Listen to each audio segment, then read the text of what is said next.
Buenas tardes a todos los presentes y los que nos acompañan desde el otro lado de la pantalla.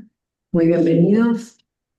Bueno, hoy es un día especial porque la verdad es que esta casa que habla tanto de política exterior y política internacional, pero tiene un corazón en el derecho internacional. Y nuestro Instituto de Derecho Internacional es uno de los orgullos del CARI.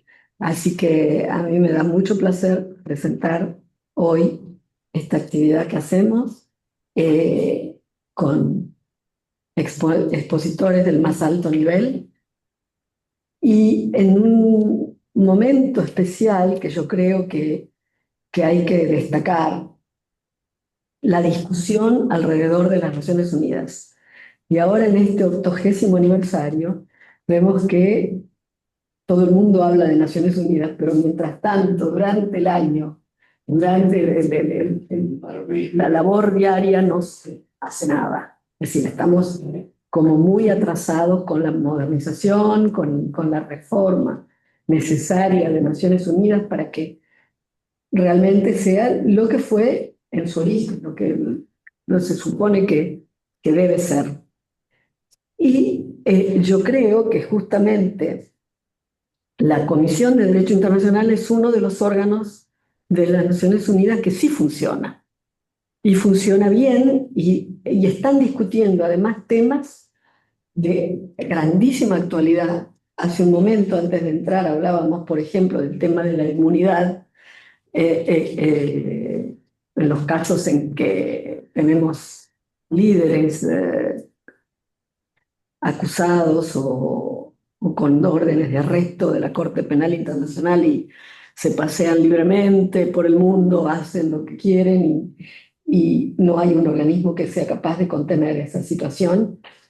La CDI se está ocupando, por ejemplo, he visto que uno de sus últimos documentos ha sido sobre la protección del medio ambiente en casos de conflictos armados y la responsabilidad de los estados en proteger el medio ambiente, que es una cosa que es de suma actualidad, o el comportamiento de las potencias ocupantes en casos de conflictos, por ejemplo. Yo creo que esos son los temas que nos ocupan todos los días cuando vemos que hay más de 50 o 60 conflictos en el mundo en este momento. Así que me parece muy importante que tengamos esta discusión hoy. Les doy de nuevo la bienvenida y los dejo en manos del director de nuestro Instituto Internacional, el doctor Godel.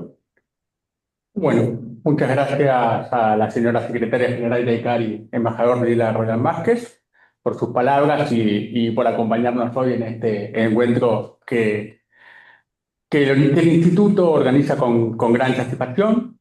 Les voy a robar unos pocos minutos de tiempo, primero para dar mi reconocimiento muy especial a la doctora Gladys Savia por haber impulsado esta iniciativa que nos trajo la doctora Cecilia Silverberg, quien nos va a moderar esta tarde desde Viena. Y mucho podríamos decir sobre la Comisión de Derecho Internacional. ¿Sí? Podemos hablar de su historia, podemos hablar de la destacada labor que ha realizado en la codificación y el desarrollo progresivo del derecho internacional, tanto a solicitud de la Asamblea como por iniciativa de sus propios miembros. Podemos hablar realmente de demasiados temas y entre ellos el tema que nos convoca hoy. ¿Sí? Y sin embargo, me gustaría señalar algunas cuestiones fuera del programa, por lo menos en cuanto a la labor de la comisión, y hablar un poco de quiénes integran la comisión.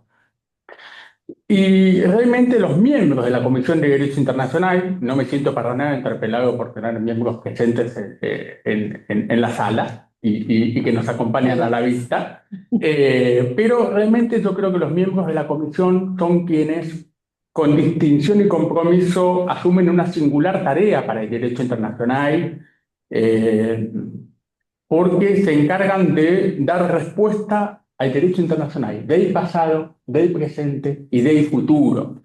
Y por eso es un gran desafío que hacen a la vez de dar respuestas a una comunidad internacional que está en permanente transformación. Y esto marca que la labor de la CDI trasciende la mera identificación, codificación de derecho internacional, y esto está animado por un cuerpo de profesionales que, además de ser excelentes juristas, tienen que lograr en su labor una búsqueda de consenso permanente. Y eso es una articulación de técnica jurídica y de diplomacia de más alto nivel. Y eso me parece que hay que destacarlo, y por eso no cualquiera, realmente, no cualquier jurista es miembro de la CDI. Y hablando de esta sensibilidad entre los miembros, ¿sí? Hay una persona, un funcionario que tiene una importancia relevante, que es justamente el relator especial designado por consenso a propuesta del presidente de la comisión, porque a él le corresponde, bueno, hacer su trabajo, de informes preliminares y eventualmente, si todo sale bien, llegar a las opiniones de los estados y de las organizaciones internacionales. Y en este momento, sí, aunque ya es sabido que tenemos un miembro argentino en la CDI, a mí me gustaría recordar a los otros tres argentinos que han integrado a la Comisión de Derecho Internacional y que nos han honrado como país en este tiempo. Tengo justamente a mi izquierda al embajador Enrique Candioti, y quien nos honra con su presencia y a quien agradezco la gentileza de acompañarnos hoy. Al doctor José María Ruda, ¿sí? Cuya destacada labor ha sido oportunamente homenajeada por este mismo instituto en un evento organizado por la doctora Gladys Sabia. Y finalmente, el recuerdo para el embajador Barbosa. Perdón si me emociono un poco, porque realmente lo tenía un gran aprecio al doctor Barbosa, que además de distinguido miembro consejero del CARI, también fue un gran integrante de este Instituto de Derecho Internacional. Como dato de particular interés, el embajador Barbosa fue el único de los, hasta ahora, cuatro argentinos que han formado parte de la CDI, ha sido el único que hasta el momento fue relator especial. Y en ese trabajo que él ha hecho durante muchos años, un esfuerzo que todos nosotros conocemos, dedicado a la responsabilidad internacional por actos no prohibidos y sus consecuencias. El legado del embajador Barbosa claramente no solamente lo podemos encontrar en sus enseñanzas académicas, en las universidades donde fue profesor titular, la Universidad de Buenos Aires, la UCA, la Universidad de Belgrano, la Universidad de Salvador y el Instituto de Servicio Exterior de la Nación, sino también en el ejemplo de rectitud, integridad y dedicación que hizo en cada una de estas tareas, y de las cuales el ámbito de la Comisión de Derecho Internacional no fue una excepción, y así lo recuerdan muchos de quienes trabajaron con él en la sede. No voy a extenderme más. Más adelante espero que podamos organizar un encuentro especialmente dedicado a homenajear al embajador Barbosa, pero yo les agradezco a todos su amable atención y les cedo nuevamente, ahora sí, la palabra a la doctora Cecilia Silverberg para continuar con el desarrollo del programa. Cecilia, te dejo el panel. Muchas gracias. Muchas gracias, Leopoldo. Muchas gracias, doctor Bodio. Antes que nada, buenas tardes a todos. Es realmente un placer para mí ser la moderadora de este evento que, que espero que sea enriquecedor para todos. A continuación, comenzarán las exposiciones de nuestros invitados, pero antes que nada quería agradecer a la doctora Roldán Vázquez por sus palabras introductorias y sin duda también a Leopoldo. Debo advertir que lamentablemente la doctora Patricia Galbao Teles, que estaba en nuestro programa de hoy, por fuerza mayor no puede participar. Sin embargo, se ha comprometido a participar en un evento próximo que organicemos el año que viene, complementando este. Ahora sí, comenzaremos a escuchar a nuestros invitados de lujo no solamente por sus capacidades extraordinarias individuales, que ya lo verán cuando expongan y se luzcan, sino también porque, dado que vivimos en un mundo tan complejo últimamente, en un mundo tan fragmentado, debo decir que ellos son un faro de esperanza porque buscan permanentemente el desarrollo del derecho internacional, su aplicación. Y eso solo, con eso solo, que es ya muchísimo en este mundo, ayudan a construir un mundo de más paz y más equidad. Así que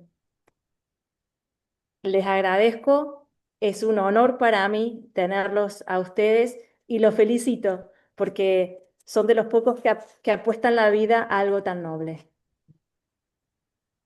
En este marco tenemos el privilegio de contar con las reflexiones iniciales del embajador Enrique Candioti, destacado diplomático de carrera y jurista de reconocida trayectoria internacional. El embajador Candioti se ha desempeñado como director general de política, ha sido secretario de Estado de Relaciones Exteriores y Asuntos Latinoamericanos y ha sido consejero legal de la Cancillería Argentina. Ha sido también embajador ante los gobiernos de la República Democrática Alemana, los Estados Unidos de América, Australia y la República Federal de Alemania. Integró la Comisión de Derecho Internacional de las Naciones Unidas desde 1997 y 2016, habiendo ejercido su presidencia entre 2003 y 2004. Además, me permito destacar su rigurosidad científica, su gran integridad personal y su enorme generosidad de haber guiado a muchos diplomáticos argentinos, entre los cuales orgullosamente me encuentro. Señor embajador, tiene usted la palabra.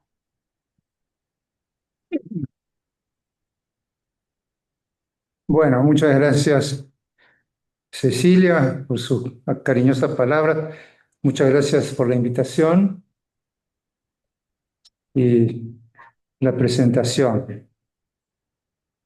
Quisiera saludar a todos y muy especialmente a los miembros de la Comisión de Derecho Internacional, Juan José Ruda Santolaria y Mario Oyarzábal. Quisiera ante todo destacar la atención que este Instituto de Derecho Internacional del Consejo Argentino para las Relaciones Internacionales presta a la Comisión de Derecho Internacional. Durante muchos años, con la conducción de Gladys Savia de Barberis y la participación de distinguidos estudiosos, este instituto ha seguido las tareas de la Comisión de Derecho Internacional, organizando conferencias y seminarios y realizando excelentes publicaciones para comentar y difundir sus trabajos. Nuestro encuentro de hoy señala la continuidad bajo su nuevo director de este empeño del instituto que merece nuestro sincero encomio y estímulo. El programa de esta reunión me asigna a formular algunas reflexiones iniciales. Generalmente es más fácil formular reflexiones finales que reflexiones iniciales. Uno no sabe bien a dónde vamos, pero ya Leopoldo Godio ha hecho algunas reflexiones iniciales y voy a tener que repetir algunas cosas que él dijo. Pero creo que para la gente joven sobre todo le interesará saber qué es la Comisión de Derecho Internacional. Comenzaré recordando la naturaleza de la Comisión como un grupo de expertos en Derecho Internacional que es parte integrante del sistema de la Organización de Naciones Unidas, forma un órgano subsidiario de la Asamblea General y funciona en el marco de esta con la eficaz asistencia logística y documental de la Secretaría General. Es decir, es un órgano dentro de Naciones Unidas, en esto se diferencia de los grandes y prestigiosos y antiguos institutos como el Instituto de Droit Internacional, la International Association, incluso la Academia de la Haya, incluso el Comité Internacional de Cruz Roja, organizaciones privadas, salvo el Instituto de la Cruz Roja, que tiene un gran apoyo del gobierno suizo. Esas son instituciones privadas. Lo interesante de la Comisión de Derechos Nacionales es que es un órgano de Naciones Unidas, es un órgano oficial. Otra particularidad es que la comisión actúa en permanente diálogo con los Estados miembros de la organización. Los consulta pidiendo información, propuestas y opiniones. Y la comisión atribuye a este diálogo y a los inputs que ella recibe de los estados una importancia primordial para poder desarrollar su tarea. Un tercer objeto de reflexión concierne a la composición de la comisión, que ya se refirió Leopoldo Godio, con una mezcla de académicos, diplomáticos y abogados internacionales, que es una conjunción profesional muy interesante que permite un intercambio fecundo de expertise, tanto teórica como práctica. Es también característico cómo lo ha entendido la comisión a este mandato que ha recibido. Por un lado, la comisión analiza la práctica del derecho internacional para verificar su contenido y en qué grado se aplica, y en base a ello formular las reglas que expresan ese derecho. Al mismo tiempo, la comisión realiza una evaluación del campo normativo internacional para proponer, si corresponde, su perfeccionamiento, llenando las lagunas, si lo estima necesario u oportuno. Esta misión combinada de codificación y desarrollo progresivo no es un simple ejercicio teórico, sino que constituye un proceso prelegislativo, una fase inicial de lawmaking. En suma, la responsabilidad de la comisión es determinar lo más claramente posible el material concreto que permita expresar formalmente el derecho internacional, buscando darle certeza, actualidad y previsibilidad. Otro aspecto determinante es cómo se seleccionan los temas que la comisión aborda. Por un lado, recibe propuestas de los estados y de la Secretaría General, y por otro, propone ella misma los temas en base a criterios muy claritos: factibilidad, material disponible, oportunidad y necesidad. El tema que la comisión selecciona debe ser aprobado por la Asamblea General y entonces la comisión lo incluye en su programa de trabajo. Otra reflexión: hay que recordar cómo funciona la comisión. El doctor Goyo recién hizo alusión a esto. Una vez que la Asamblea General decide darle un mandato para tratar un tema, el proceso abarca normalmente varios años y sucesivas etapas. Empieza por la designación de un relator especial, que tiene un rol muy importante en todo ese proceso, quien va presentando sucesivos informes con propuestas. Sigue cada año el debate sobre cada informe y las propuestas en plenario. Luego, en el comité de redacción, a veces se intercala una negociación en un grupo de trabajo para ir facilitando el tratamiento del tema. Y así hasta llegar a la aprobación de un proyecto en primera lectura. A esto sigue la consulta de ese proyecto con los estados, para ver qué opinan los estados de esta primera lectura.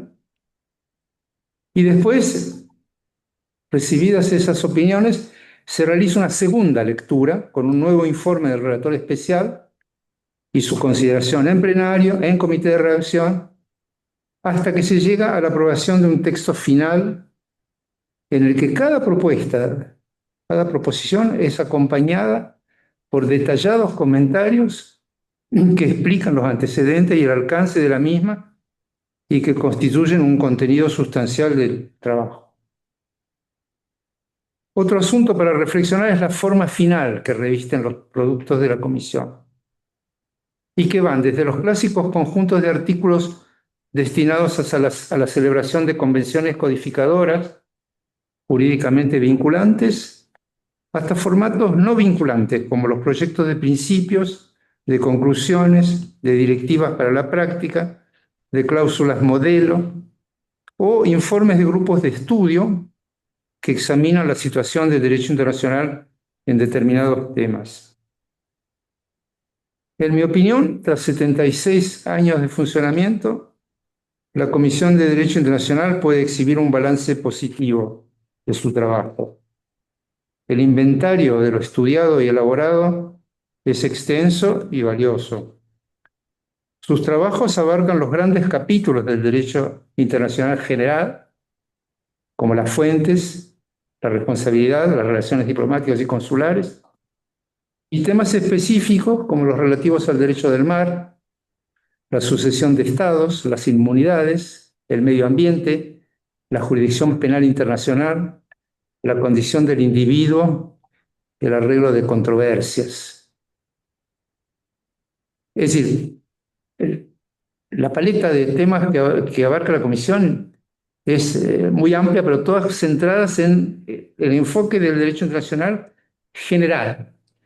Como ustedes saben, hay otros órganos de la comunidad internacional y de las Naciones Unidas que han realizado una gran tarea de formulación del derecho internacional en temas específicos, como derechos humanos, medio ambiente, espacio ultraterrestre, en fin, hay otra serie de órganos que al mismo tiempo convergen a esta producción tan fascinante del derecho internacional en los últimos 75 años.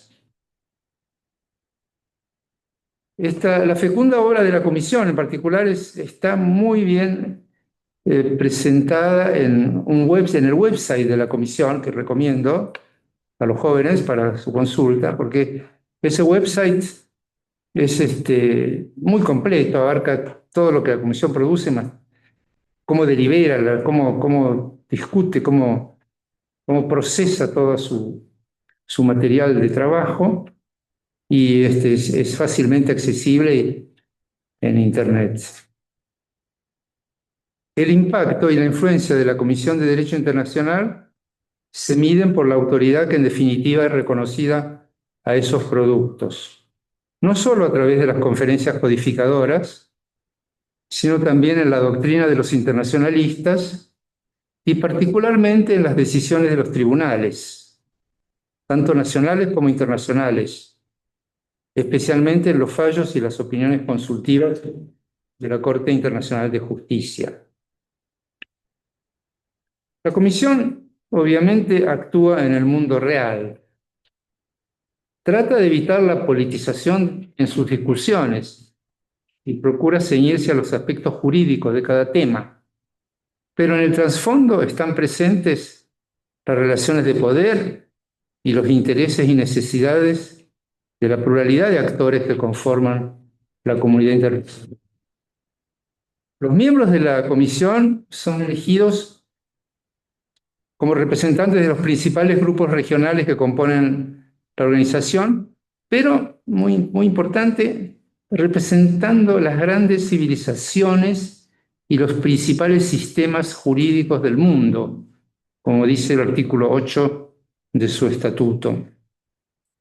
La interacción dentro de la Comisión refleja naturalmente esta diversidad de proveniencias y de tradiciones jurídicas, pero al mismo tiempo se articula en una búsqueda laboriosa y generalmente fructífera de consensos, incentivada por el compromiso y la voluntad comunes de cumplir el mandato asignado a la CDI en su conjunto.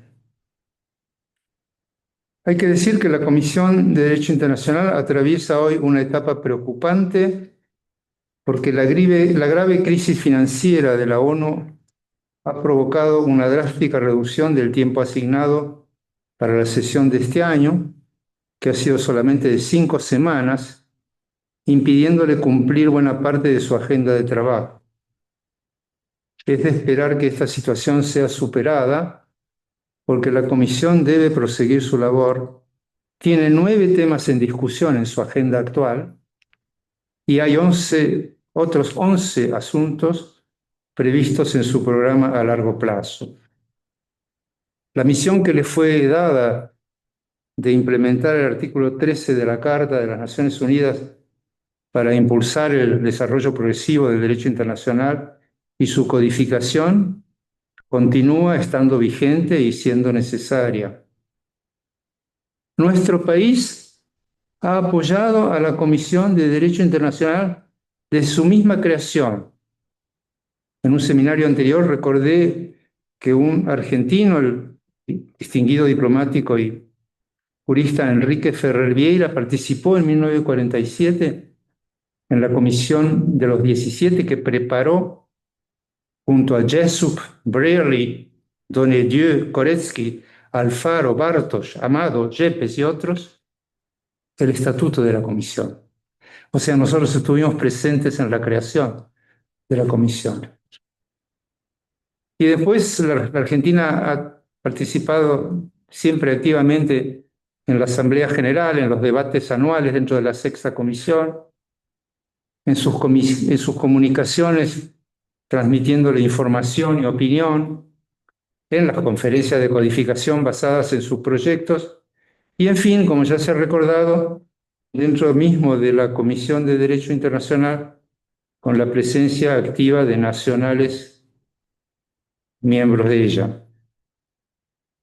Este apoyo es reflejo de una tradición argentina que se inicia con la emancipación y la organización nacional y se manifiesta primero en el plano regional y después en el escenario global, en el convencimiento de que el derecho internacional es un ingrediente sustancial de la política exterior argentina. El título de este programa, de esta reunión, alude al 80º cumpleaños de las Naciones Unidas. 80 años que encuentran a la organización posiblemente en su encrucijada más difícil, en un mundo convulsionado por guerras y masacres. No corresponde culpar a las Naciones Unidas de parálisis o inoperancia ante esta situación. Las Naciones Unidas son los estados y los pueblos que la formamos. Nosotros, los pueblos de las Naciones Unidas, como comienza diciendo la carta, somos quienes tenemos el deber de reafirmar y de realizar sus propósitos y principios. Como parte de este deber, es importante que la Argentina siga sosteniendo la labor de la Comisión de Derecho Internacional y que defienda con responsabilidad y coherencia, junto a los países que comparten sus valores, la salvaguarda de relaciones armoniosas entre las naciones de conformidad con el derecho. Hasta aquí mis reflexiones. Ahora viene lo más interesante. Los distinguidos miembros de la comisión van a exponer sobre dos nuevos trabajos. Uno pertenece a los capítulos clásicos de las inmunidades y de la jurisdicción penal internacional, que la comisión aborda desde su inicio con la formulación de los principios de Nuremberg y prosigue después con los proyectos de convenciones de derecho diplomático, esos proyectos de códigos de crímenes, el proyecto para el Estatuto de la Corte Penal, y que es un tema que se destapa, si se me permite la expresión, con el caso Pinochet y otros recientes.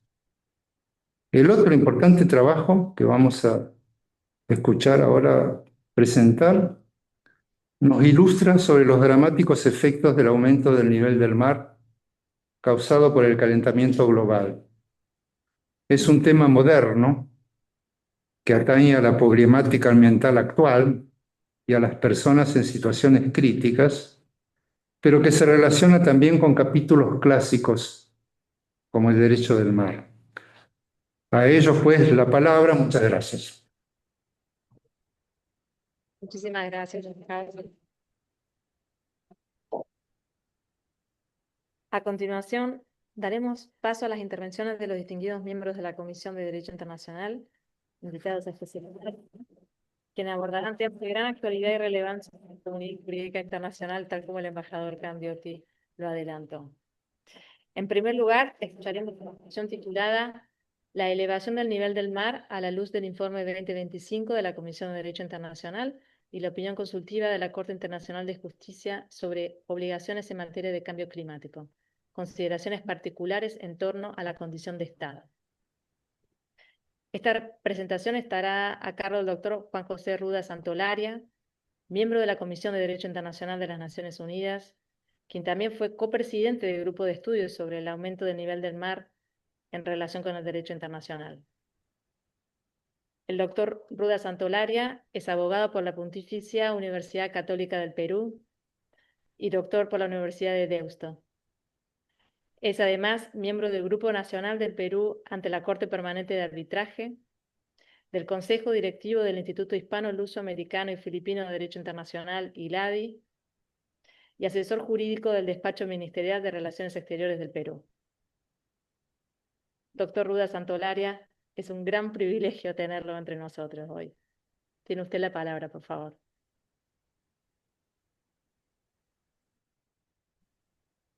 Muchas gracias, Cecilia, por tan generosa y amable presentación. Buenas tardes a los distinguidos amigos, amigas que nos acompañan hoy y, por supuesto, a quienes están en la mesa de honor desde Buenos Aires y a Cecilia, que actúa como moderadora desde Viena. Para mí, en primer lugar, es un motivo de gran satisfacción y de alegría poder participar en esta actividad convocada por el Consejo Argentino para las Relaciones Internacionales por un doble motivo. Soy un gran amante y simpatizante de Argentina de toda la vida, conozco de cerca la valiosa tarea del CARI y de otro lado me alegra profundamente que a través del CARI se esté poniendo de relieve en el contexto del 80º aniversario de las Naciones Unidas la labor de la Comisión de Derecho Internacional, de la que, como magnífica y magistralmente resaltaba el embajador Candioti, creo que podemos sentirnos contentos en términos del compromiso de cumplir con el mandato previsto en el artículo 13 de la Carta de la Organización. Me alegra profundamente, además, poder intervenir junto con personas tan valiosas, entre las cuales están, por cierto, el embajador Candioti, antiguo miembro de la Comisión de Derecho Internacional y reconocido por su amplísima trayectoria, y mi muy querido amigo y colega, actual miembro de la Comisión de Derecho Internacional, Mario Oyarzábal. Adicionalmente, si me permiten, quiero aprovechar también estas palabras iniciales para, igual que se ha expresado, rendir yo también mi sincero reconocimiento por su importantísima labor en estos 80 años a las Naciones Unidas. Esa importantísima labor, por cierto, comprende muy significativas aportaciones para el desarrollo progresivo y la codificación del derecho internacional. Y también, inmediatamente antes de entrar a la consideración del tema, quisiera aprovechar la oportunidad, si me permiten, igualmente, para rendir tributo a la memoria de algunos distinguidos juristas argentinos. Quiero, en ese sentido, traer a colación la memoria de don José María Ruda, Julio Barberis, Calixto Armas Barea, Alfredo Rizzo Romano, Miguel Ángel Espeche Gil y Julio Barbosa, a varios de los cuales tuve además el honor y el placer de conocer. Mi tributo muy especial a su memoria y mi reconocimiento también muy especial por sus muy significativas contribuciones al derecho internacional. Por otro lado, entrando ya probablemente en materia, quisiera empezar poniendo de relieve cómo el tratamiento del asunto de la elevación del nivel del mar en relación con el derecho internacional en el contexto de la Comisión de Derecho Internacional comenzó cuando en 2018, a propuesta de un grupo de miembros de la Comisión de Derecho Internacional, este asunto fue incorporado en el programa de largo plazo de la Comisión. El embajador Candioti, en esta lección magistral que acaba de darnos, nos ha explicado precisamente la metodología de la comisión en términos de, primero, incorporar asuntos que se consideran relevantes al programa de largo plazo y luego, después de una evaluación, poder considerar la eventual pertinencia de pasar ese tema o esos temas al programa activo o corriente. Efectivamente, en un tiempo además muy breve, y dada la enorme significación y el enorme respaldo que a su vez tiene este asunto de la elevación del nivel del mar relacionada con el cambio climático, el asunto que había sido incorporado al programa de largo plazo pasó al programa corriente o activo de la Comisión en 2019, es decir, al año siguiente. Y en paralelo, y esto también es importante resaltarlo, un estado directamente afectado por el fenómeno, Micronesia, los Estados Federados de Micronesia, plantearon precisamente a la Asamblea General de Naciones Unidas la pertinencia de que este asunto fuera abordado en el seno de la Comisión de Derecho Internacional. Entonces, es importante cómo convergen de un lado una inquietud de los estados directamente afectados por el fenómeno con a su vez la inquietud expresada por miembros de la comisión de abordar este importante tema.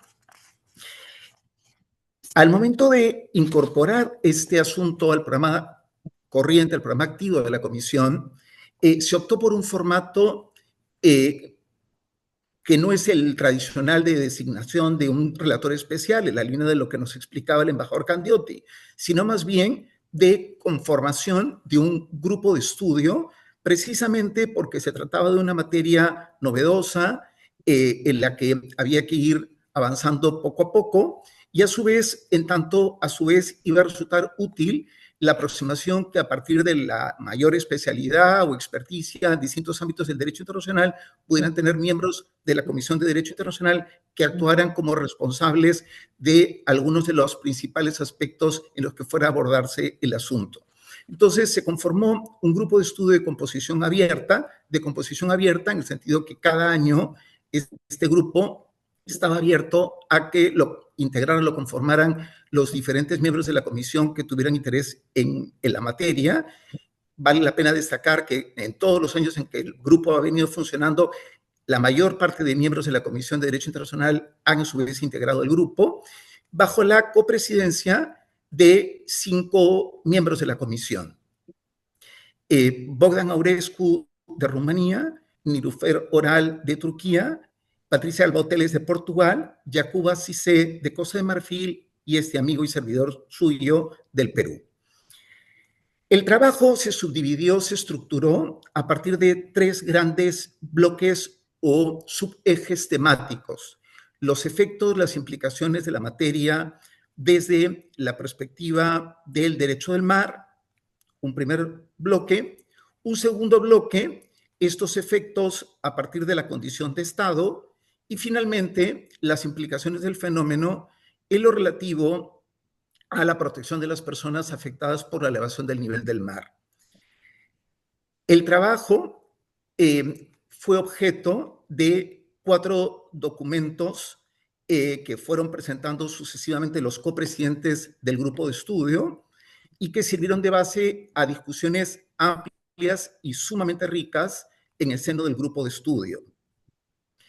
Y al final, en 2025, los copresidentes del grupo de estudio, Nilüfer Oral, Patricia Galbao Teles y yo, en tanto Bogdan Aurescu había pasado a ser juez de la Corte Internacional de Justicia y tuvo que renunciar a la comisión, presentamos un informe final consolidado que no solamente hacía una recapitulación del trabajo en los 3 subejes temáticos, sino que además incidía en sus interrelaciones y en los aspectos transversales a propósito de la consideración del fenómeno desde la perspectiva del derecho internacional. A partir de este informe final consolidado, tuvimos también un amplio y rico debate en el seno del grupo de estudio y finalmente el grupo de estudio elaboró su propio informe final que fue aprobado unánimemente, y quiero recalcar eso, por la Comisión de Derecho Internacional en mayo de este año. Creo que esta es una cuestión muy importante. El embajador Candioti se refería en su exposición a los momentos difíciles que están pasando las Naciones Unidas y que también está pasando la Comisión de Derecho Internacional a propósito de las complicaciones de carácter financiero que vive la organización, pero sí quiero recalcar el profundo compromiso de la Comisión de Derecho Internacional y de cada uno de sus miembros de cara justamente al tratamiento riguroso de los temas que forman parte de su programa y en este caso de cara a poder concluir de la forma más satisfactoria, tal y como correspondía, este tan importante asunto. Quiero recalcar además cómo a lo largo de los años en los que ha venido abordándose el tema, ha habido cada vez mayor nivel de interés de los estados respecto del mismo. Es un asunto a propósito del cual se han pronunciado más de 100 estados en el contexto de los debates de los informes de la Comisión de Derecho Internacional en la 6ª Comisión de la Asamblea General de las Naciones Unidas. El tratamiento de este tema por la Comisión, a su vez, ha motivado o ha contribuido a que el asunto sea ventilado en el seno de otros órganos de las Naciones Unidas, como el Consejo de Seguridad, la Asamblea General, en donde ha habido inclusive un encuentro de alto nivel en septiembre del 2024, se aspira a otro encuentro a nivel sobre la materia el próximo año, y por supuesto también a nivel de foros y de organizaciones regionales. Foros y organizaciones regionales como el Foro de las Islas del Pacífico, la Alianza de los Pequeños Estados Insulares, que han emitido declaraciones sobre la materia, tanto respecto de la conservación de los espacios marítimos jurisdiccionales de los estados afectados por el fenómeno, como a propósito de la conservación de la condición de estado, y también la Organización de los Estados Americanos, OEA, que viene analizando a nivel del Comité Jurídico Interamericano las implicaciones regionales del fenómeno. Específicamente en lo relativo a la condición de estado, que es la parte del tema que yo he tenido a mi cargo, quisiera resaltar algunas ideas fuerza. No pretendo en modo alguno agotar el tratamiento de la materia en esta presentación, pero sí llamar su atención sobre algunas cuestiones centrales. En primer lugar, que no se trata en modo alguno, con el tratamiento de este tema, de reescribir o de reabrir aspectos fundamentales del derecho internacional, sino más bien de, con base en el derecho internacional, propiciar un acercamiento a la materia y ofrecer soluciones prácticas, jurídicas, a propósito de un fenómeno tan concreto como la elevación del nivel del mar relacionada con el cambio climático.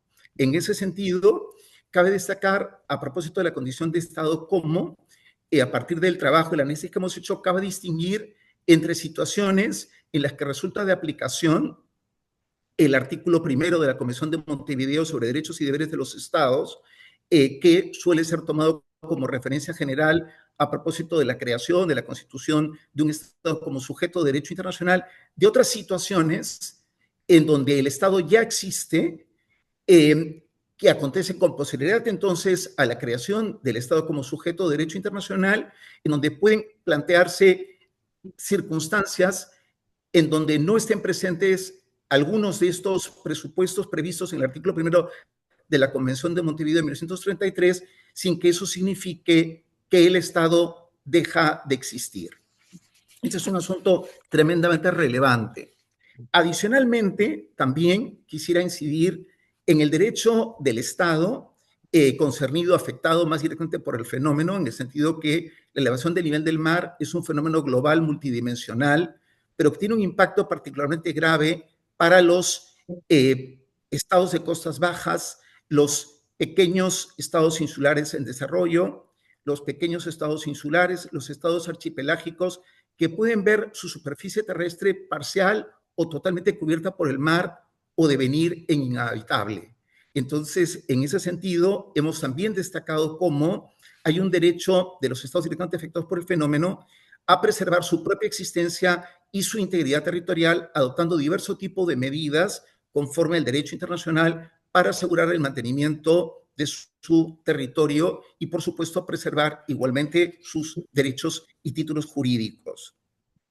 Estas fórmulas, estas medidas que puedan ser empleadas o utilizadas en cada uno de los casos por los estados directamente afectados, han de trascender el corto plazo y han de siempre considerar los derechos de los pueblos directamente afectados. En este caso en particular, además de los derechos individuales, el derecho a la libre determinación. No se trata, y esa es una cuestión en donde también quiero incidir, de atribuir nuevos derechos a los estados directamente afectados por el fenómeno, sino fundamentalmente de resguardar, preservar los derechos y títulos jurídicos que legítimamente tienen estos estados conforme al derecho internacional.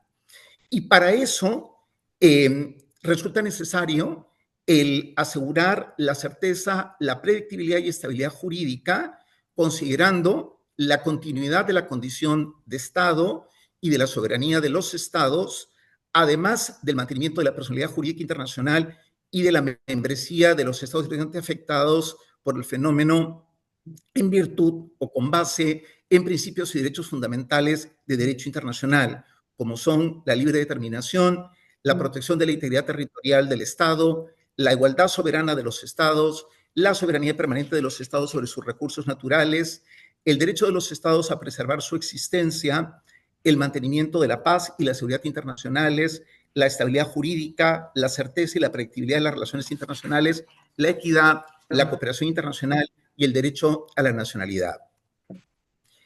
En lo relativo a la condición de Estado, se ha resaltado de manera transversal en nuestro trabajo que cualquier fórmula que se emplee debe tener en cuenta el respeto del derecho a la libre determinación. Esto igualmente ha sido resaltado como base para el mantenimiento de la continuidad de la condición de Estado, tanto en la Declaración del Foro de las Islas del Pacífico como en la Declaración de la Alianza de los Pequeños Estados Insulares de 2023 y 2024 respectivamente, que además han merecido estas declaraciones un amplísimo respaldo, un respaldo generalizado de estados de diversos grupos regionales a nivel de la organización. Partimos de la continuidad de la condición de Estado y de su soberanía, así como del mantenimiento de su personalidad jurídica internacional y de su membresía en organizaciones internacionales, dando lugar efectivamente a que se preserven los derechos y títulos jurídicos de los estados y que se respete la libre determinación de los pueblos. Cualquier alternativa, cualquier fórmula que vaya a ser considerada a propósito de esta situación podrá ser objeto de acuerdos con otros estados o ser eventualmente en materia de instrumentos adoptados a nivel de organizaciones internacionales, ya sean universales o regionales, pero ha de merecer efectivamente una consulta a las poblaciones directamente afectadas que de manera libre y expresa han de pronunciarse en relación a la alternativa que eventualmente pueda ser utilizada. Los estados directamente afectados pueden celebrar, en la línea de lo que acabo de señalar, acuerdos con otros estados en la materia. Un ejemplo muy interesante al respecto lo ofrece el Tratado de Unión Falepili entre Australia y Tuvalu de 2023, que ya está en vigor y en donde Australia reconoce por primera vez en un tratado jurídicamente vinculante la continuidad de la condición de Estado y la soberanía de Tuvalu, no obstante la elevación del nivel del mar relacionada con el cambio climático. Partiendo siempre de la continuidad de la condición de Estado y la soberanía de este, así como de su personalidad jurídica internacional, en los documentos que preparamos los copresidentes del grupo de estudio sobre la elevación del nivel del mar en la CDI, planteamos también alternativas que en un momento dado, en cada caso, podían ser objeto de consideración por los estados directamente concernidos, entre las cuales, sin pretender agotar la materia, estaba eventualmente la eventual cesión de alguna extensión o porción de terreno en el territorio de otro estado, con o sin transferencia de soberanía, el eventual establecimiento de modalidades de asociación con otros estados, la posibilidad eventualmente de establecer también confederaciones o de integrarse en federaciones, la posibilidad igualmente de recurrir a la alternativa de la unificación o la fusión con otros estados y finalmente el poder emplear fórmulas o regímenes ad hoc.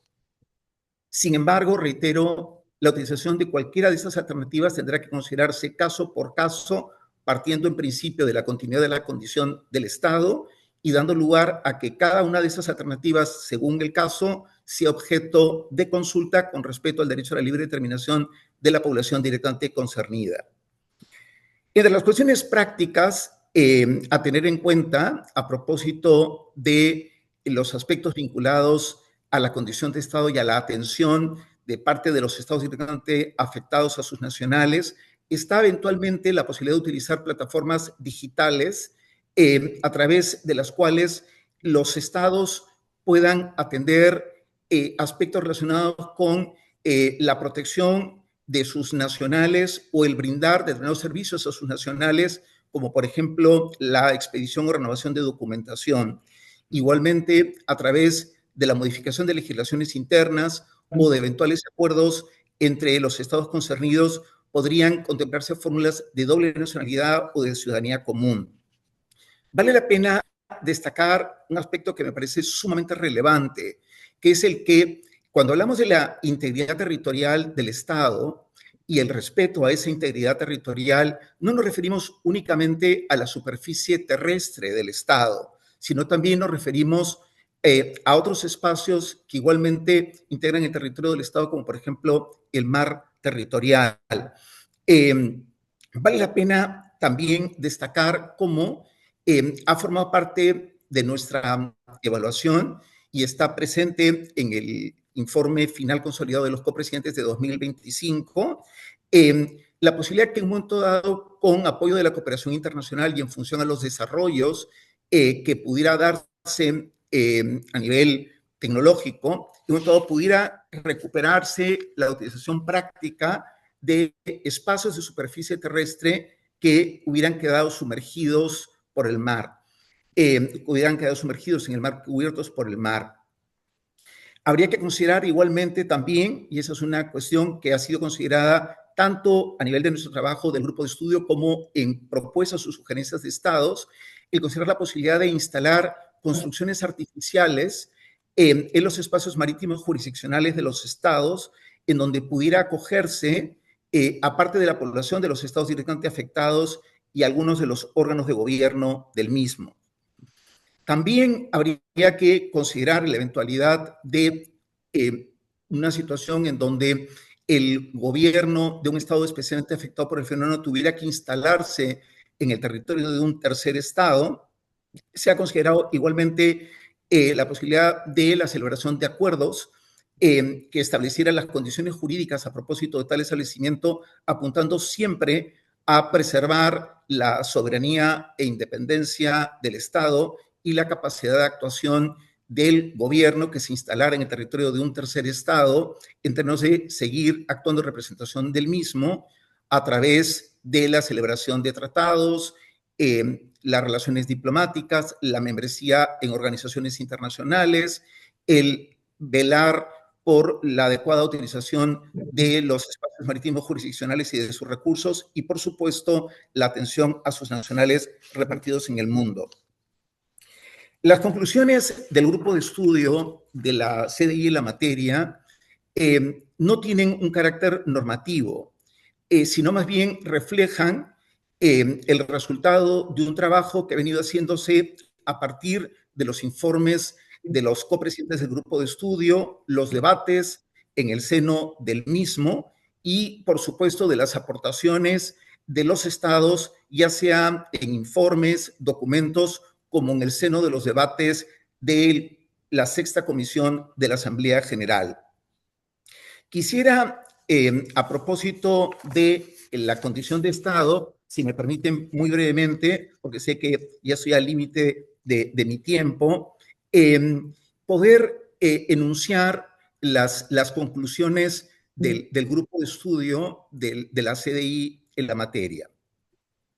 En primer lugar, con respecto a los estados particularmente afectados por el fenómeno de la elevación del nivel del mar relacionado con el cambio climático, poner de relieve el que hay un fuerte apoyo entre los estados a propósito de la continuidad de la condición de estado y de la soberanía de los estados directamente afectados por el fenómeno, así como respecto del mantenimiento de su personalidad jurídica internacional y su membresía en organizaciones internacionales. Igualmente, resaltar el que la continuidad de la condición de Estado, según ha sido afirmada en las declaraciones que les mencionaba antes del Foro de las Islas del Pacífico, de la Alianza de los Pequeños Estados Insulares, ha merecido un amplísimo respaldo de estados de otros grupos regionales.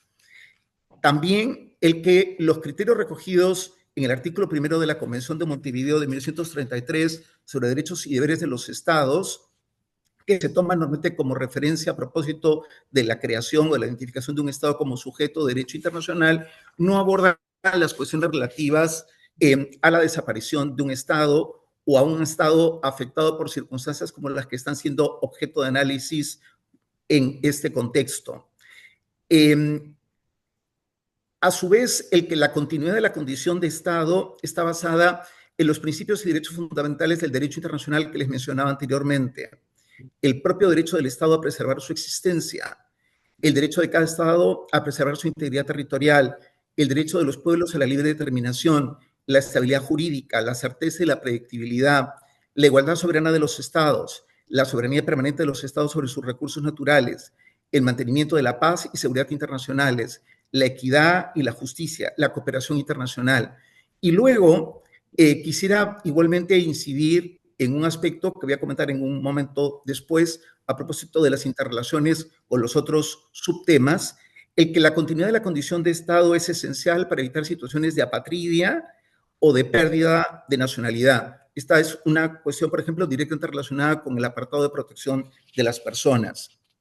Igualmente, también resaltar el que la preservación de la condición de Estado está correlacionada con el derecho de los pueblos a la libre determinación, que no pueden ser privados de la continuidad de la condición de Estado sin su consentimiento, y que este respeto del derecho a la libre determinación requiere la realización de consultas de buena fe sobre las alternativas que puedan ser aplicadas en cada caso para preservar las identidades y la personalidad jurídica internacional de los estados especialmente afectados.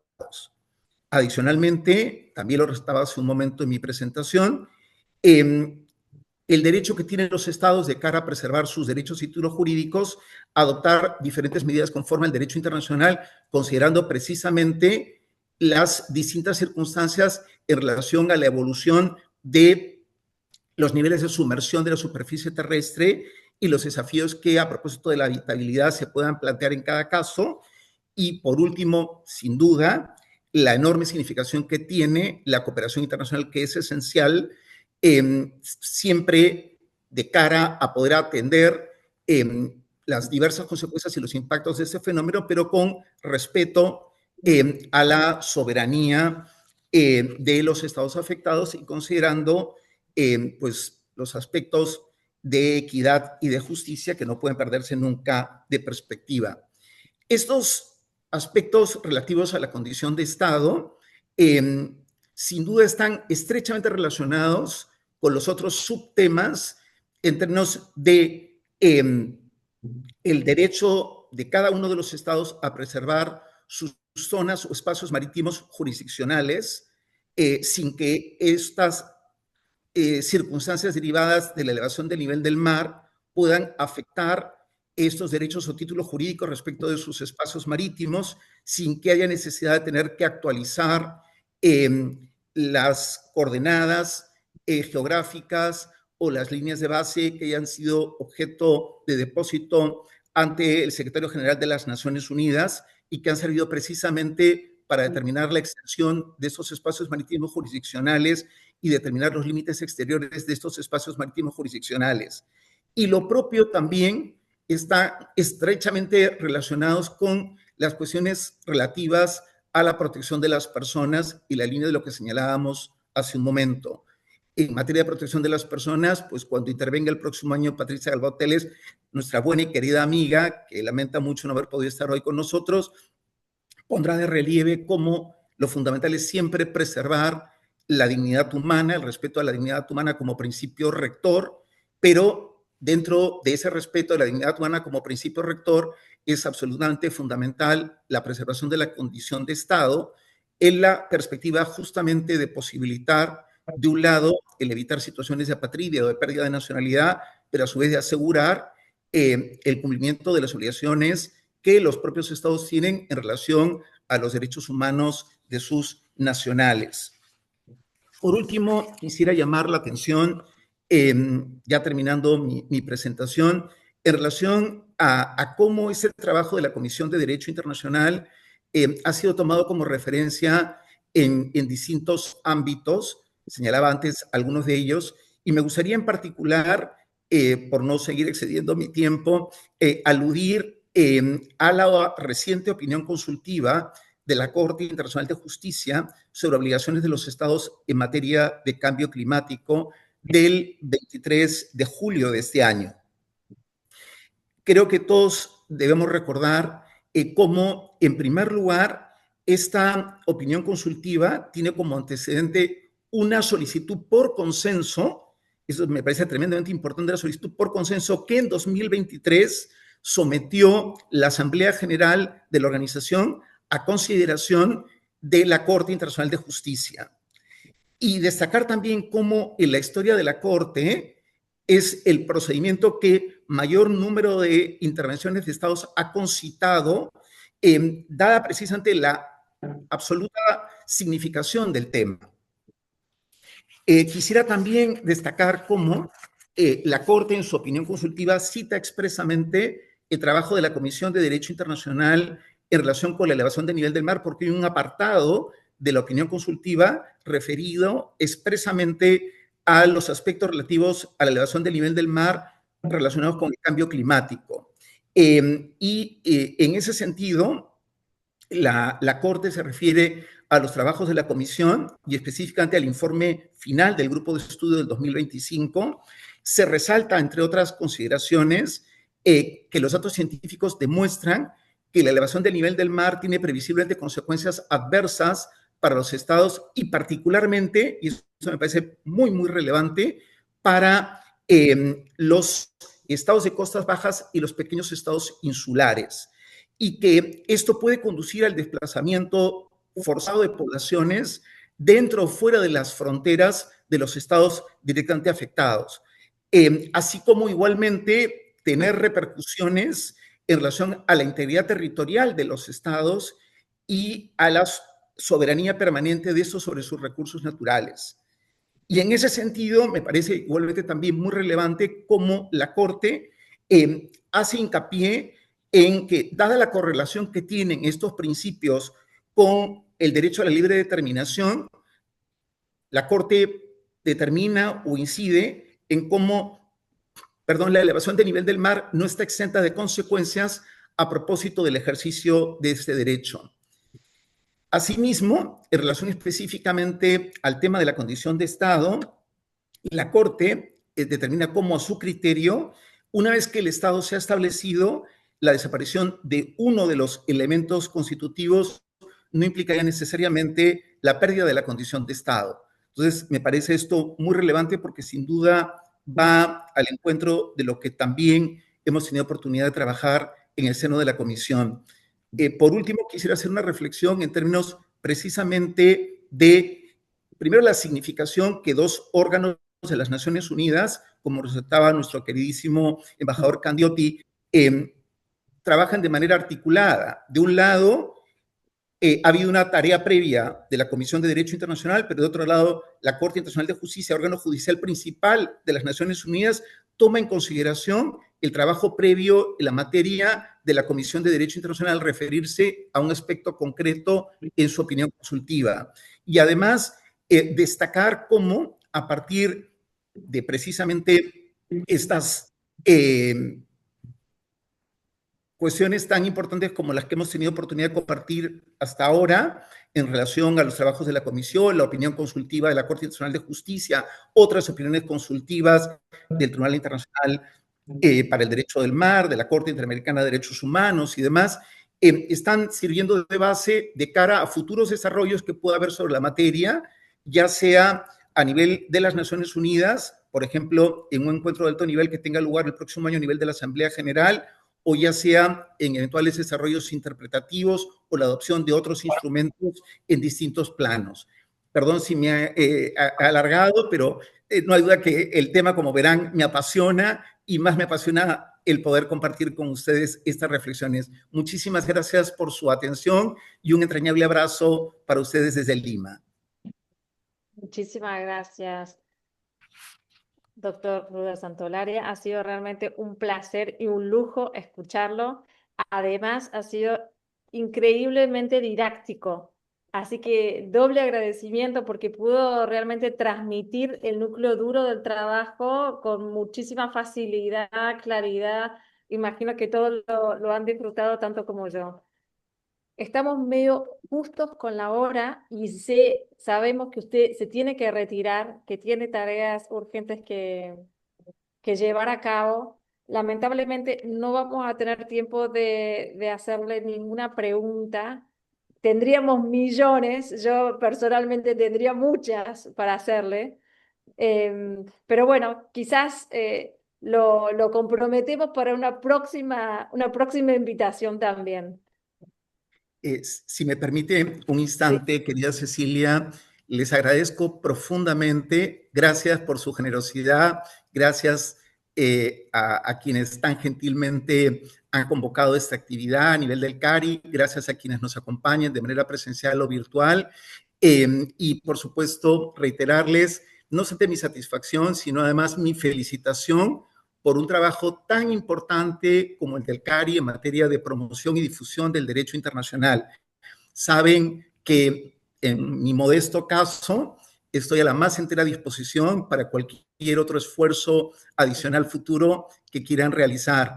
Y le ruego en ese sentido, como ha adelantado Cecilia, que me excusen, porque como digo, si me permite la licencia, yo tengo varios sombreros, varias responsabilidades, y en ese sentido, en atención a mis responsabilidades de otros de mis sombreros, tengo ahora que dejarlos para reasumir mis otras tareas. Un gran abrazo, todo mi afecto, felicidades y mil perdones por no poder seguir acompañándolos. Gracias. Gracias, ha sido un honor. Muchísimas gracias. Y el placer y el honor mío. Gracias. Todo lo mejor. Gracias.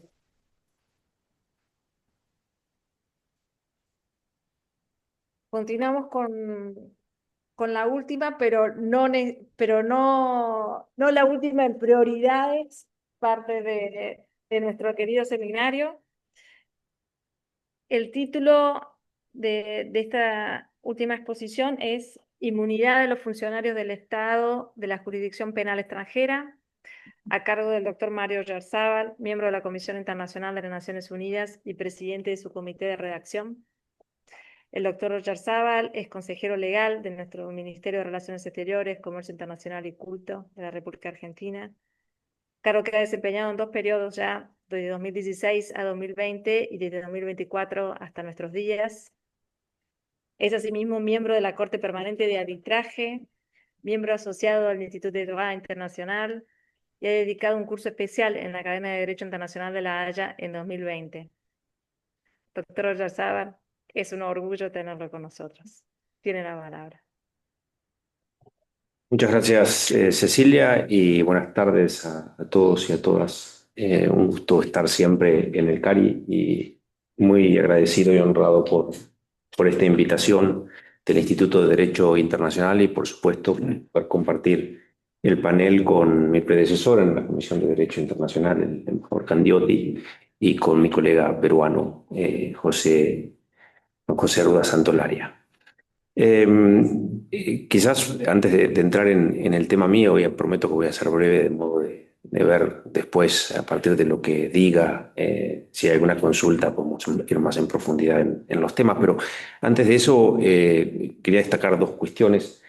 La primera aludió ya el embajador Candioti respecto de bueno, cómo la Comisión de Derecho Internacional trata de temas generales de derecho internacional, lo que no significa que muchas veces no nos aboquemos a temas cada vez más técnicos y en los que se requiere una expertise que va más allá del expertise jurídico y que nos exige, como miembros de la Comisión, a estar en un contacto diario o periódico con la sociedad civil, con exfuncionarios, con expertos. Y por eso creo que es importante que los miembros de la Comisión participemos de actividades de esta naturaleza que permiten no solamente acercar y explicar qué es lo que la Comisión hace en un mundo donde un poco a veces la legitimidad se da por el conocimiento del trabajo que se hace. Creo que es importante que se conozca lo que la Comisión hace. Y además porque creo que nosotros mismos nos nutrimos a partir de las preguntas o de las reflexiones de cuestiones que por ahí no tuvimos en cuenta y que podemos luego llevar al trabajo de la comisión. En relación con los temas que abordó el doctor Ruda Santolaria, me parece que hay un tema, un aspecto importante. Él abordó la cuestión de la condición de Estado. Hay como él comentaba, hay 2 aspectos centrales. Uno que tiene que ver con la elevación del nivel del mar en relación con el derecho internacional y la otra cuestión tiene que ver con la protección de las personas afectadas por la elevación del nivel del mar, pero sin entrar en el detalle de esas cuestiones. Creo que algo interesante es cómo la Comisión de Derecho Internacional ha servido de catalizadora si se quiere, la emergencia de una costumbre, o por lo menos de opinio iuris en relación con temas bastante centrales. Ustedes imagínense que Hasta hace no demasiado tiempo se discutía si la CONVEMAR, la Convención de Naciones Unidas sobre el Derecho del Mar, privilegiaba las líneas de base ambulatorias sobre las líneas de base fijas. Hoy, al menos en lo que respecta al aumento del nivel del mar, a partir del pronunciamiento de los estados en la Sexta Comisión y en otros foros, resulta claro que más allá de que el debate de líneas de base ambulatorias o fijas no ha quedado zanjado y no tendría por qué, porque la Comisión no está abordando esa cuestión, sí ha permitido clarificar el hecho de que las líneas de base no se mueven en virtud del aumento del nivel del mar. Y estas cuestiones no son poco importantes, no es únicamente una cuestión de los países que podrían quedar sumergidos o venir inhabitables por la salinización, sino que eso afecta también a países como Argentina, que tiene un litoral marítimo muy importante. Pero en poco tiempo, en 2 o 3 años, ha emergido claramente una opinión juris en el sentido de ese. El otro aspecto, cuando uno mira las cuestiones de protección de las personas afectadas por el nivel del mar, también ha surgido una opinión casi unánime de los estados en cuanto a que los estados no tienen derecho a rechazar. El non-refoulement sí se aplica a las personas afectadas por el nivel del mar, por el nivel del mar. Es decir, un principio que para la redundancia, que como norma general se aplica en el caso de personas que puedan sufrir persecución en el estado de origen. Aquí no sería una persecución, pero sí sería una violación grave de sus derechos, incluso el derecho a la vida, si no se les permitiera ingresar al país al cual buscan migrar. Así que creo que es un papel interesante el de la Comisión, ya no como de desarrollo progresivo, de codificación, por supuesto que sí, pero también como catalizadora de la opinión de los estados, en temas en los cuales la costumbre o las reglas de derecho internacional que existen son muy limitadas. Es decir, con alguna excepción en el Pacífico, este es un fenómeno relativamente nuevo. Entonces, consecuentemente, cuando uno busca práctica estatal, es muy limitada la práctica estatal que existe en esta materia. Hay mucho desarrollo progresivo y muy poco de codificación. Pero bueno, dejando esas cuestiones, voy a entrar en el tema que me habían pedido que conversara, que es claramente uno de los temas más políticamente sensibles que tiene la Comisión de Derecho Internacional en la agenda desde hace muchos años, que es la inmunidad de la jurisdicción penal extranjera de los funcionarios del Estado. La Comisión, Jorge Candioti se acuerda muy bien porque él fue miembro de la Comisión de Derecho Internacional cuando la Comisión llegó hasta casi el momento de la votación, ¿verdad, embajador? Porque eso fue en 2016 y la votación del artículo 7 fue en 2017, año siguiente. No, fue en el 16. Fue con usted. Bueno, fue con usted.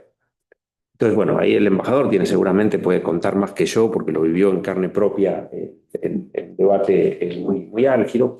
Pero lo que podría decir es que es un trabajo que se viene haciendo desde el año 2008, es decir, en el 2007 la Comisión decidió incluir este tema en su programa de trabajo.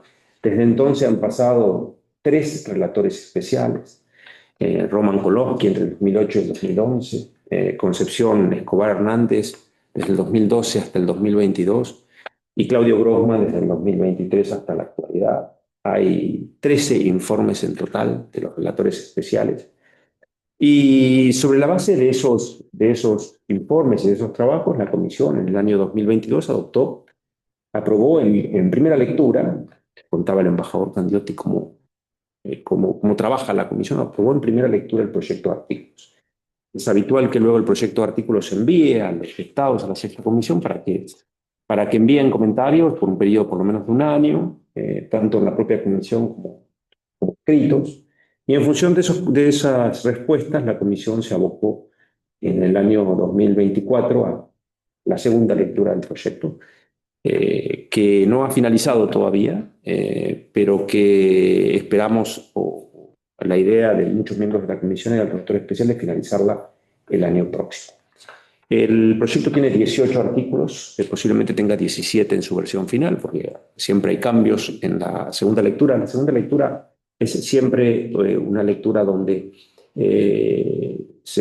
los cambios son aquellos cambios que sean realmente necesarios, no se introducen cambios, no se revisa todo el trabajo, porque de lo contrario este trabajo nunca terminaría.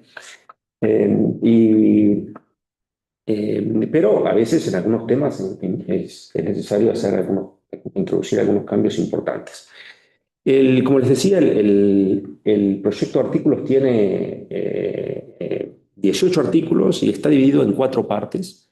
La primera parte es la introducción, la segunda parte es la inmunidad ratione persona, la tercera es la inmunidad ratione materia, en razón de la materia, y la cuarta son las disposiciones y las garantías procesales. Voy a darle obviamente distinta importancia, porque me parece que quizás los temas más importantes o más interesantes son los de la segunda parte y los de la tercera parte, pero además la comisión todavía, con excepción de un artículo, no ha comenzado a hacer la segunda lectura de la última parte, que es la parte más voluminosa, que comprende los artículos 8 a 18, y la comisión todavía no está recién abocándose a esa parte que son las garantías procesales. Y por supuesto también, como decía el embajador Candioti, los artículos tienen que leerse conjuntamente con los comentarios. Ahora, algo muy importante es que el proyecto no se ocupa de las bases para ejercer la jurisdicción por parte de los tribunales de un Estado, sea jurisdicción, sea territorial, en base a la nacionalidad de la persona. El proyecto presupone de alguna manera que el Estado posee jurisdicción, porque de lo contrario, el problema de la inmunidad no se plantearía. Pero de ahí a que muchos hayan dicho que en realidad la comisión está tratando el problema de las inmunidades para evitar tratar el problema de la jurisdicción universal, que es un problema mucho más complejo y aún más políticamente sensible que el problema de las inmunidades. El proyecto tiene algunas características generales que me parece importante mencionar. El primero es que se limita a la inmunidad de jurisdicción penal. En segundo lugar, se limita a la inmunidad de jurisdicción penal extranjera, es decir, que no se aplica a los casos ante tribunales penales internacionales. Esas son cuestiones que quedan fuera del ámbito del trabajo de la comisión. En tercer lugar, que se entiende como funcionarios del Estado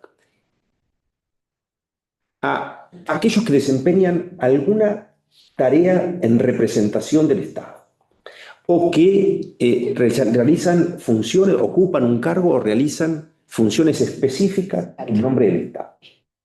Pero sin embargo, se excluyen algunos funcionarios que están cubiertos por regímenes especiales. Es decir, que este proyecto no cubre otros trabajos que la Comisión ya ha hecho, aludió el embajador Candioti con anterioridad, excluye las inmunidades de los cónsules, de los diplomáticos, de los funcionarios en misiones especiales y, por supuesto, también de los funcionarios de organizaciones internacionales. Esas cuestiones quedan afuera. Al elaborar el proyecto de artículos, la CDI, la Comisión, tuvo en cuenta algunas consideraciones o algunos elementos. En primer lugar, la necesidad de respetar el principio de igualdad soberana del Estado, que no solamente constituye el fundamento mismo de la inmunidad, sino que además cumple una función política muy importante en términos de garantizar la estabilidad de las relaciones internacionales. Por eso el proyecto afirma, lo vamos a ver en unos minutos, el carácter absoluto de la inmunidad de jurisdicción ratione persona, es decir, en razón de la persona de 3 funcionarios del Estado, la conocida troika, los jefes de Estado, los jefes de gobierno y los cancilleres. Y al mismo tiempo introduce como carácter general una inmunidad ratione materia para actos oficiales exclusivamente. Todo eso ahora lo vamos a ver rápidamente después.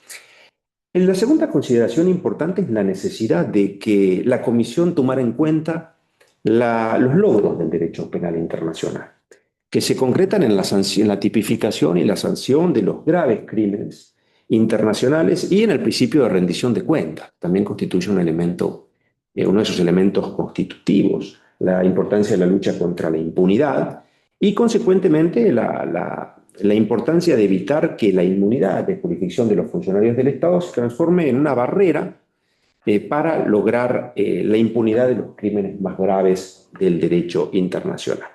Por eso la Comisión ha incluido en el proyecto de artículos varias disposiciones relativas a la excepción a la inmunidad ratione materia de los funcionarios del Estado respecto de varios crímenes graves bajo el derecho internacional. Y por último, la Comisión ha tomado igualmente en consideración que en determinadas circunstancias el ejercicio de la jurisdicción penal extranjera puede tener motivaciones políticas. Y eso puede generar tensiones no deseadas entre el Estado del foro y el Estado del funcionario. Así, el proyecto incluye una cantidad de disposiciones en la parte cuarta, donde se busca dar garantías procesales, precisamente para favorecer la confianza entre los Estados y ofrecer ciertas garantías frente al eventual abuso y politización del ejercicio de la jurisdicción penal por parte de un Estado.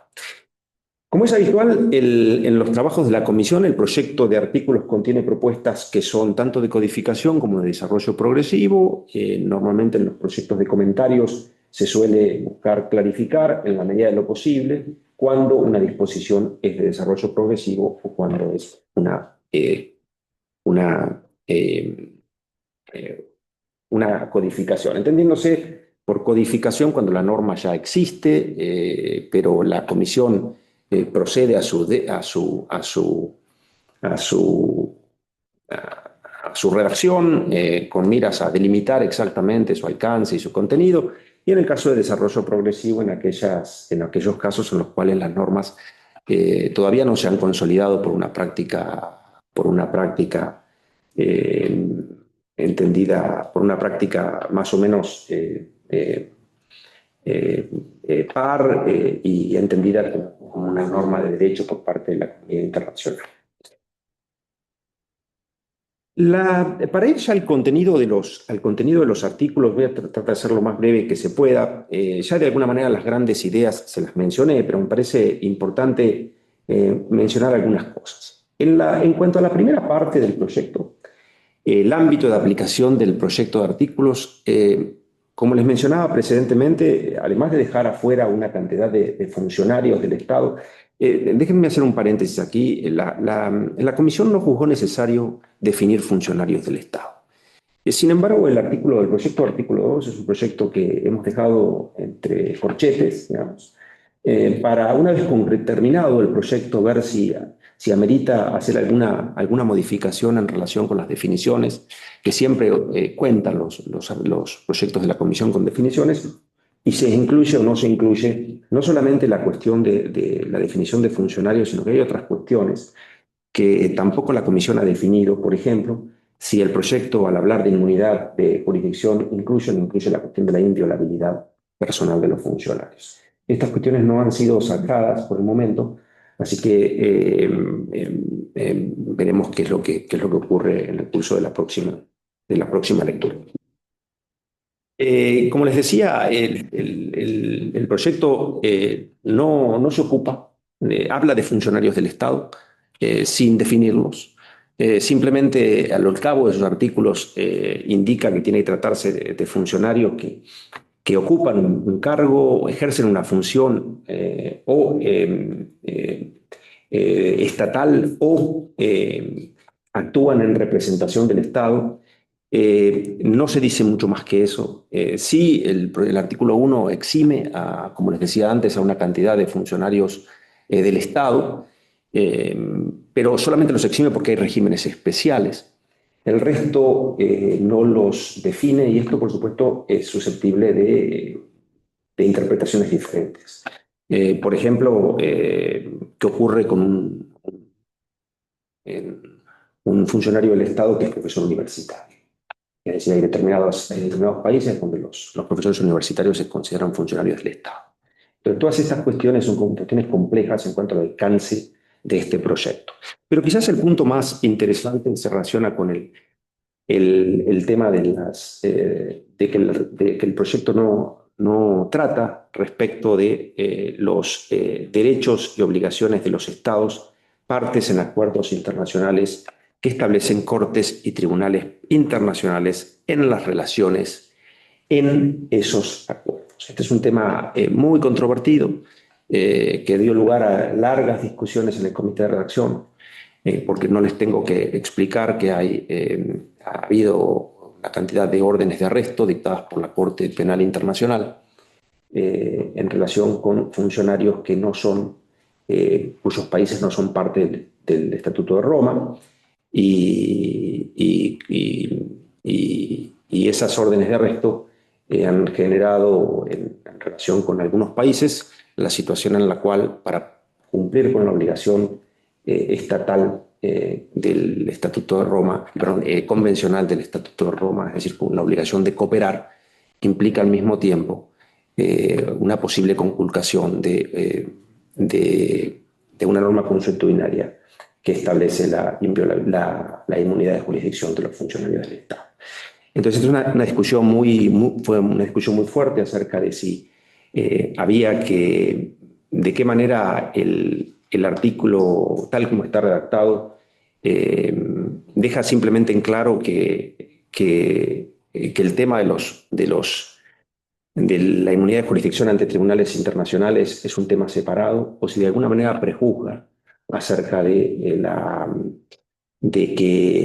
que en el caso concreto el Estatuto de Roma solamente se aplica entre los Estados.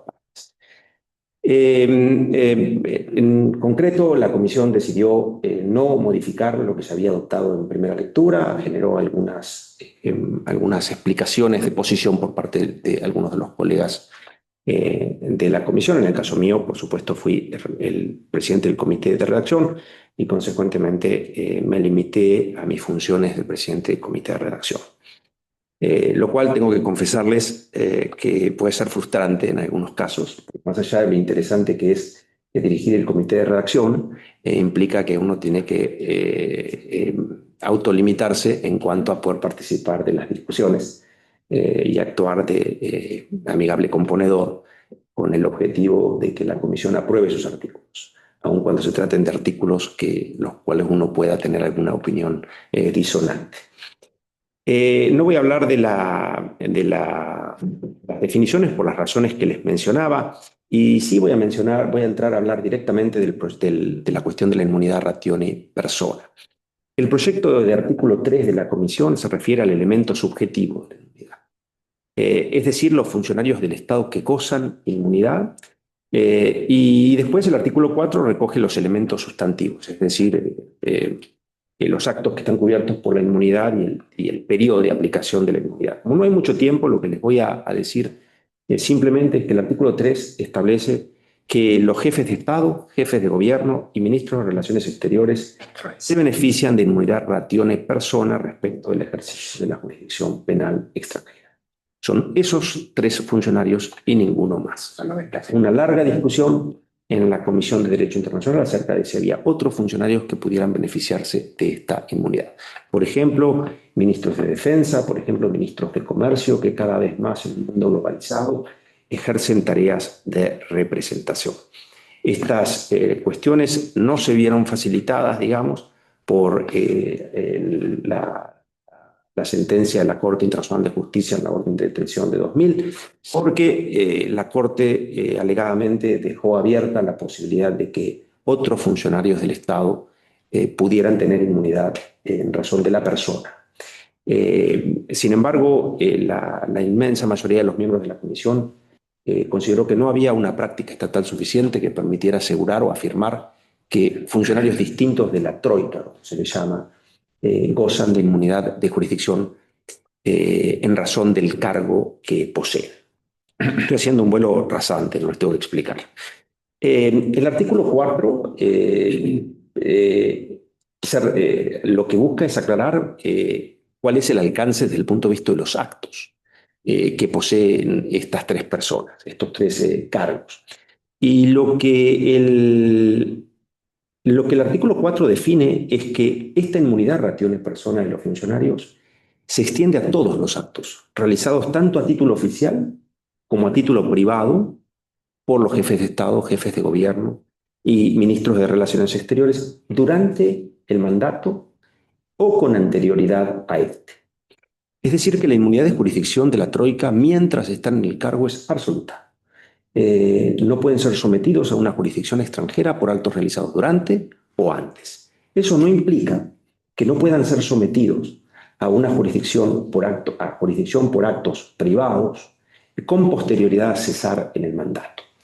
Pero en verdad, ahí ya estamos por fuera de la inmunidad de jurisdicción personal y estamos entrando ya al campo de la inmunidad de jurisdicción material, es decir, la cuestión de si un funcionario posee o no posee inmunidad en razón de que el acto le es atribuible a ese funcionario o le es atribuible al Estado al cual el funcionario representa. Esto me parece que es importante entonces insistir en que se trata de una inmunidad absoluta, es lo que la Comisión ha dicho, tanto desde una perspectiva personal como desde una perspectiva temporal. Con esto acaba la segunda parte. La tercera parte ya se relaciona con la inmunidad de jurisdicción ratione materia. Es decir, la inmunidad que los funcionarios poseen, con independencia de que sean funcionarios actualmente o que o que lo fueran en el pasado, en relación con los actos. Porque esos actos se consideran que son actos atribuibles al Estado al cual el funcionario representa. Esta parte 3 del proyecto tenía dos partes, luego el momento se redujo, pero de alguna manera reproduce la discusión en relación con la inmunidad ratione persona y ahí la comisión lo que hace es determinar quiénes son esos funcionarios que se benefician de la inmunidad ratione materia o no definirlo en realidad, cuál es el alcance temporal y cuál es el alcance material. En relación con los funcionarios, en realidad la comisión opta por no definirlos. La comisión no define quiénes son los funcionarios, simplemente, como les decía con anterioridad, habla de que son funcionarios que actúan en calidad de tales, o cuando actúan en calidad de tales, se benefician de la jurisdicción, de la inmunidad de jurisdicción ratione materia. Al mismo tiempo, la Comisión explicita que la inmunidad ratione materia solamente es aplicable en el caso de actos oficiales. También la cuestión de qué es un acto oficial es un tema que no está definido por la Comisión. En realidad, para ser justos, la Comisión tampoco en los anteriores trabajos que ha hecho en materia de inmunidades ha entrado a definir esas cuestiones. Los crímenes de guerra. Y lo que es más importante de esta inmunidad de jurisdicción ratione materia es que los individuos que esta inmunidad es una inmunidad que, como el acto es atribuido al Estado, subsiste aun cuando el funcionario haya dejado de ser funcionario del Estado, cuando el proceso se plantea o la cuestión de la inmunidad de jurisdicción del funcionario se plantea en una jurisdicción extranjera.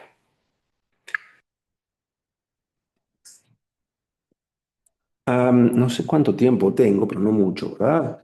Entonces voy a saltar a otra cuestión, que es quizás la cuestión más disputada dentro de la comisión, que es si la inmunidad ratione materia, una vez más, quiero enfatizar una cuestión. La inmunidad ratione materia es la manifestación quizás más importante de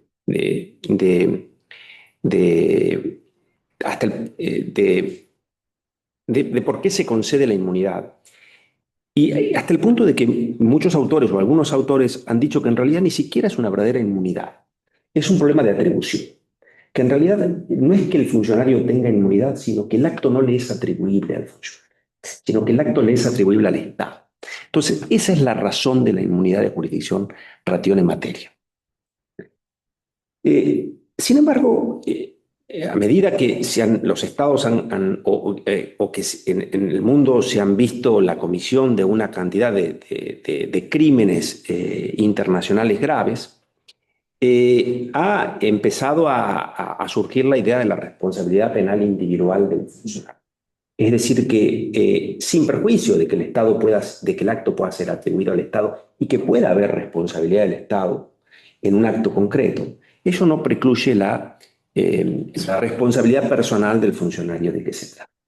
Entonces, la cuestión que se planteó ante la comisión es si la inmunidad ratione materia, es decir, por actos oficiales, es absoluta, o si en determinados casos en los cuales estamos en presencia de crímenes internacionales muy graves, esa inmunidad debería cesar.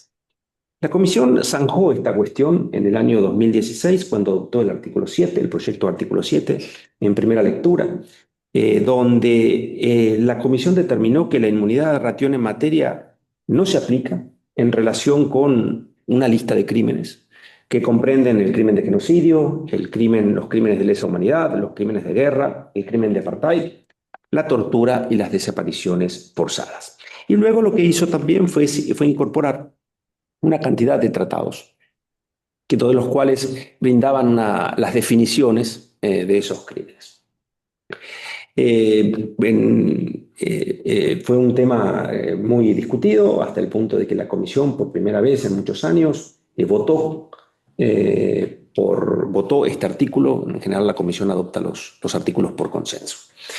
Este año volvimos a tratar la cuestión del artículo 7. Por supuesto que nos llevó buena parte del trabajo del comité de redacción. El relator especial propuso la incorporación de 2 o 3 nuevos crímenes. Uno fue el crimen de agresión, una cuestión que ya se había discutido en primera lectura y se había decidido agresión. Un tema que ya se había discutido previamente y se había decidido no incluirlo en función de considerarse que a los efectos de poder determinar la responsabilidad individual, la agresión es un delito o un crimen que solamente pueden cometer funcionarios del Estado, era necesario previamente determinar la atribución al Estado. Y se planteaba la cuestión de quién iba a hacer esa determinación de la atribución. La verdad es que más allá de que por supuesto que dio lugar a una importante discusión también en la sexta comisión, cuando uno mira que se había incorporado el crimen de apartheid, que también solamente puede ser cometido por un funcionario del Estado, era difícil de explicar por qué un crimen estaba y el otro no estaba. En el caso concreto, además del crimen de agresión, cuando uno puede decir que es el crimen de todos los crímenes, la madre de todos los crímenes, es un crimen que viene también de larga data, siendo reconocido como tal en derecho internacional. Luego el relator especial también propuso incorporar 2 crímenes más, que son la esclavitud y la trata de esclavos. La comisión discutió estas cuestiones, se consideraron otras cuestiones, otros crímenes que se habían discutido en el pasado, incluyendo la inclusión o no del crimen de terrorismo, que la comisión decidió no incluir, incluyendo porque no existe una definición del crimen de terrorismo. Y además, una vez más, la comisión en segunda lectura modifica muy poco lo que se hizo en primera lectura. En el caso del crimen de agresión había habido una cantidad importante de estados que había insistido en la importancia de incorporarlo. Pero también se discutió la posibilidad de incluir otros crímenes, como en particular crímenes transnacionales, crímenes como la corrupción, como el tráfico de drogas, pero se consideró que no era apropiado incorporar estos crímenes porque, con alguna excepción de algún tratado, no son crímenes internacionales, son crímenes transnacionales. El derecho internacional no atribuye una responsabilidad individual de las personas, entonces se optó por no incluir estos crímenes. También se discutió la posibilidad de incluir la piratería dentro de estos crímenes, pero básicamente lo que la comisión decidió fue incorporar estos crímenes que les mencionaba de agresión, esclavitud y trata de esclavos, y decidió eliminar el anexo con las definiciones. Esta fue también una discusión bastante importante porque estamos en el marco del derecho penal internacional. Algunos miembros consideraban que era importante que exactamente estuviera claro cuál es el delito que se está por el cual podría no haber inmunidad de jurisdicción ratión en materia. La lista de tratados tampoco resultaba satisfactoria. Consecuentemente, se optó por eliminarlo sin perjuicio de que en los comentarios queden claro que la definición del crimen no es la definición del derecho doméstico, sino que son las definiciones del derecho internacional. En muchos casos que surgen del propio Estatuto de Roma o de otros tratados, conforme a las modificaciones que hayan podido tener lugar.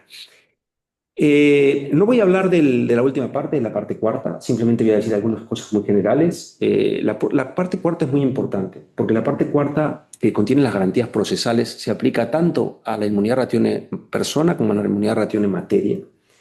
Lo que busca, como les decía, es dar garantías a los estados, en particular al estado del funcionario, de que no se va a politizar el procedimiento, de que busca asegurar un proceso de consultas, una notificación al estado del funcionario en un tiempo temprano y claramente en cualquier momento antes de tomar una medida ejecutoria a los efectos de notificar al estado del funcionario que existe un proceso en su contra.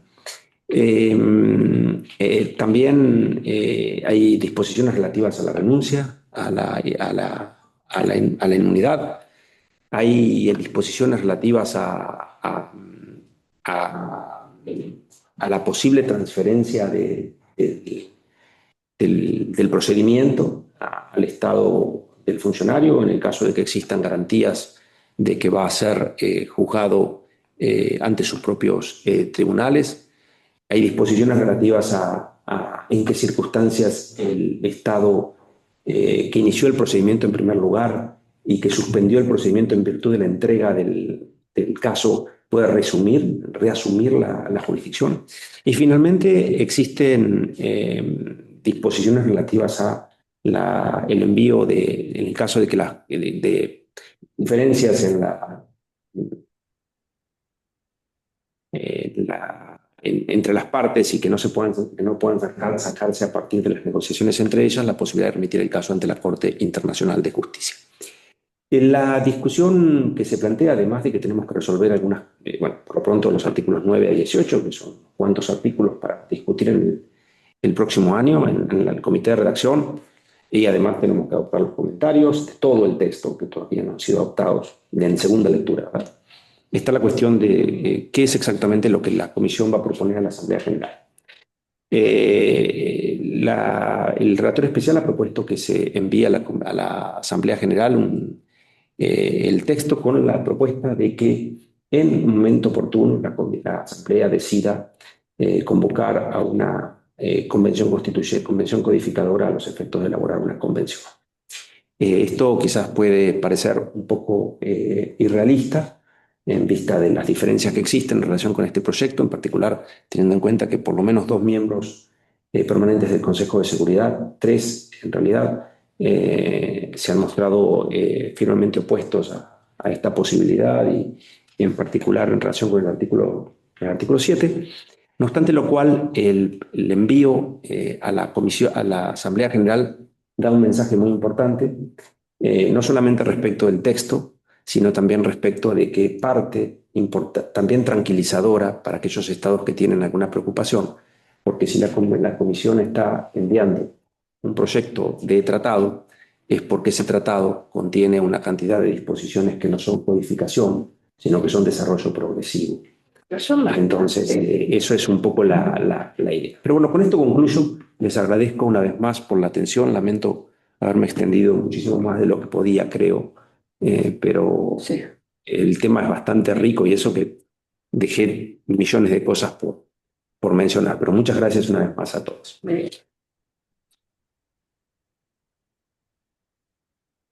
Muchísimas gracias, doctor Yarzado. La verdad que ha sido un lujo tenerlo. Como usted dijo, hay tantas aristas de este proyecto para hablar, ¿no? Es un proyecto tan complejo que ha estado en la comisión por 19 años, eso solo dice ya mucho, ¿no? Y tendríamos millones de preguntas para hacerle. Yo, en lo personal, siempre me he dedicado a inmunidades, así que tendría una cantidad de preguntas increíbles para hacerle. Pero bueno, la verdad es que ya es hora de retirarnos. Sobre todo ustedes, tengo miedo que los echen, más que yo desde acá. Así que aprovecho para agradecerles a todos, ¿no? Muy, muy especialmente a nuestros expositores, que la verdad los 3 han sido extraordinarios. Así como también al público que nos ha acompañado esta tarde, tanto en la sede del CARI como por Zoom, y a nuestras autoridades institucionales. Muchísimas gracias a todos. Ha sido un placer para mí y espero que haya sido un placer para todos también tenerlos. Gracias. Buenas Muchas noches. gracias. Gracias, buenas La moderadora porque está haciendo este excelente trabajo de guiarnos. Entonces, unas cuantas horas sí, es medianoche. Así que muchas gracias, Cecilia. Muy buena labor. Y gracias a los expositores, embajador Endiotti y toda mi organización, como siempre. Muchísimas gracias.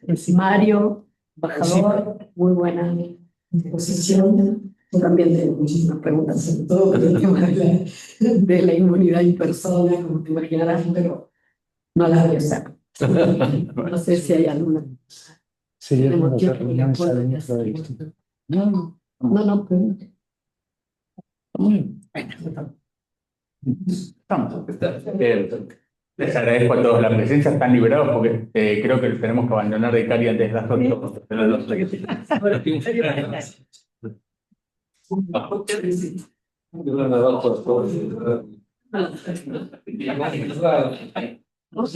Londres, ¿no? Sí, cuando... No. A ver, proyectos